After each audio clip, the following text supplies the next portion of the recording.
And I'm joined now by former NATO Supreme Allied Commander Admiral James Stavridis, whose book, The Restless Wave, is now available in paperback. It's so good to see you, Admiral Stavridis. From what you heard from Secretary Rubio, the president, and others, do you think this time there could be a ceasefire? I certainly hope so. And I kind of share a cautious sense of optimism about it. Although, gosh, Martha, we've seen this now for almost a year, kind of a loop of peanuts, Lucy with the football. Hamas pulls it away at the last minute. Look, I'll give you three things I'm thinking about as I watch whether it'll succeed or not. It's like that old Warren Zevon song, Send Lawyers, Guns, and Money, meaning what's the governance going to be, the lawyers? The guns, I think that's the biggest sticking point. We heard that from Secretary Rubio. Got to get the guns out of the hands of Hamas. And money, who's going to pay for it? Those are the three things I'm really watching. But yeah, I'm very cautiously optimistic at this point. And when you look at the release of the hostages, if they release the hostages in many ways, they don't have a lot to negotiate with in the future. So do you see that happening before they deal with everything else? I think they have very few choices at this point. It's like the billboards in New Jersey, last exit before the tunnel. That's the proposition they're being presented with. So if they release the hostages, yes, their negotiating leverage goes down significantly. On the other hand, Israel's tired of this war too. They want those hostages back. But I don't think there's a deep-seated enthusiasm in Jerusalem to just continue the war. I'll tell you one thing to keep an eye on that no one is talking about. It's the tunnel complex underneath Gaza. Only about half of that has been destroyed. The Israelis will want to decommission that.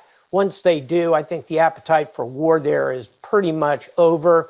Cue up Arab peacekeeping force. That's how this could turn out.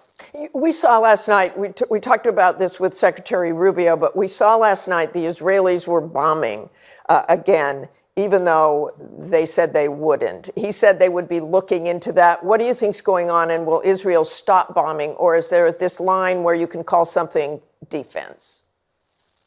Israel is going to continue to protect its forces, full stop. However, the continued aggressive offensive bombing, taking out target sets, flattening buildings, that's got to stop if we're going to get to the next step, which we all want, which is release of the hostages. There'll be some back and forth, Martha, but watch for combat to come to a halt until these hostages are released. And Admiral, I want to ask you about, turn to Venezuela. You've seen those attacks, those U.S. strikes on boats that the president said are drug smugglers, are drug traffickers, drug cartels.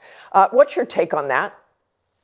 Well, people think of me as the NATO guy, but I spent almost 4 years as commander of Southern Command. I would have been in charge of those operations. So as a commander, you're thinking, what are we trying to do here?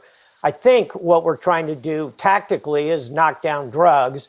We're trying to deter drug smugglers. We're trying to send a pretty strong signal to Maduro, and we're sending a larger signal to Cuba and Nicaragua. So I can see the impetus for all this. My concern would be, if I were the commander right now, how strong is the evidence that I'm holding in hand that can allow me to consider these people enemy combatants? We really haven't seen much of that evidence. I think the administration will be wise to release at least some of that so they can justify these kind of extremely aggressive military strikes. And just quickly, if you can, the legality of this. He says that it is armed conflict with drug cartels. It's right on the edge. And that is why, see paragraph 1, let's get the evidence out, not the sources and methods, but what are we basing this on? And then let's also capture a few of them alongside the more aggressive means, because you want the intelligence. You want to be able to interrogate. You want to be able to hold those drug smugglers accountable in our court system. So it's right on the edge. Okay, thanks so much, Admiral Stavridis. Always good to see you.